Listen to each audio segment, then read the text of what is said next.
Welcome to the desk of Coach Hess. It's been a long haul. Here we are at the end of August.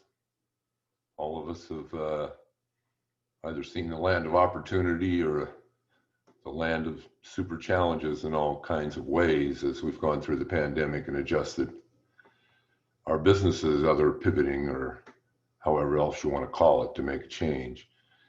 Hey, today I want to take a minute and talk to you a little bit about culture and how to get there, what it will do for you, especially when we look at these difficult times. If you have a solid culture in place and kind of something that your whole team can rally around, that the community rallies around because they know what you're about, I think it makes a big difference in the recovery. And so let's talk about a couple things around culture. You know, having a vision for your company, first and foremost, need to have it. Put it down, write it down, know what it is. It's got to be bigger than the company and probably should be around for 100 years, or at least that kind of vision of what your company's about, what you're about associated to that. You need to have a purpose, a truly defined purpose, your why. Why are you doing what you're doing as a business? And everyone else should know that that is what it is, and it should be clearly and succinctly stated.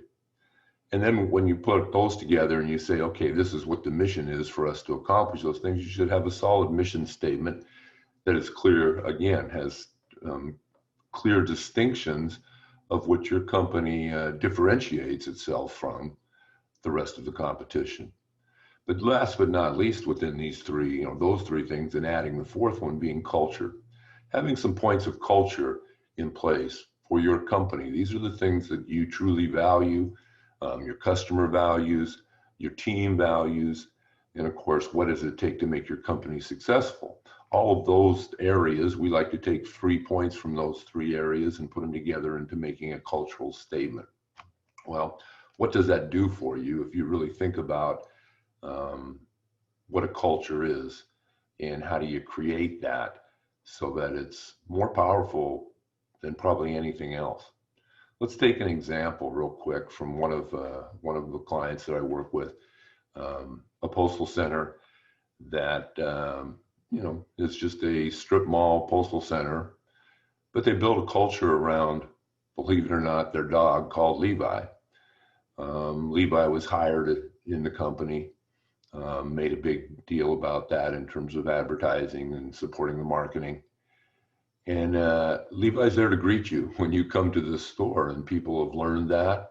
And the culture of what a dog's all about, loyalty, service, friendliness, these are all built into the culture of this particular business. They've gone to the point of even producing a book about Levi, or writing a book that's on Amazon called, let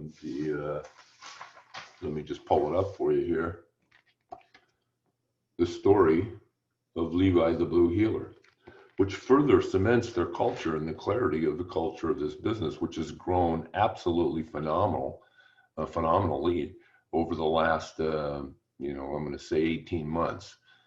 Just a beautiful growth rate and a great opportunity for the owners of that company. But they've built it around a very solid culture that's brought multiples in earnings because of the way they built their business and what that's even about. So other examples, I know of a high school basketball coach that had a big belief in defense and built a culture. And you think about this within schools culture, look at A&M, look at all the different schools out there that have true culture built into it, which is the traditions that exist and so on. Well, in my case, I'm aware of this coach that was very big on defense. And he created something back in, maybe 87, 88, as he built up his team around something called Psycho defense, where every day there was a dedicated half hour to a practice session focused on defense. High energy, build a culture, build a mentality, build a mindset that we were going to be the best defensive team there could be. And sure enough, the cheerleaders picked up on cheers around Psycho D. The pep band had a Psycho D song, and it became part of our culture. And of course, you know, what that led to is having the best defense, or least points scored against us in the top division in California for 3 years in a row at the top high school level there.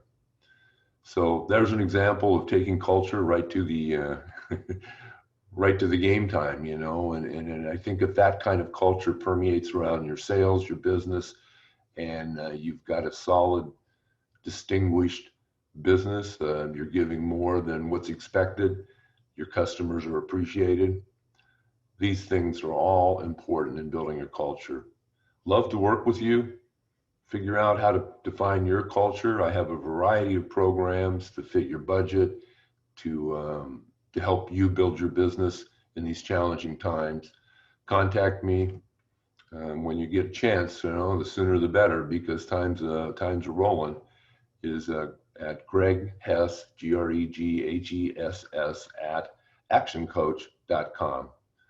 Love to have a chat with you, help you build your business. Think about your culture.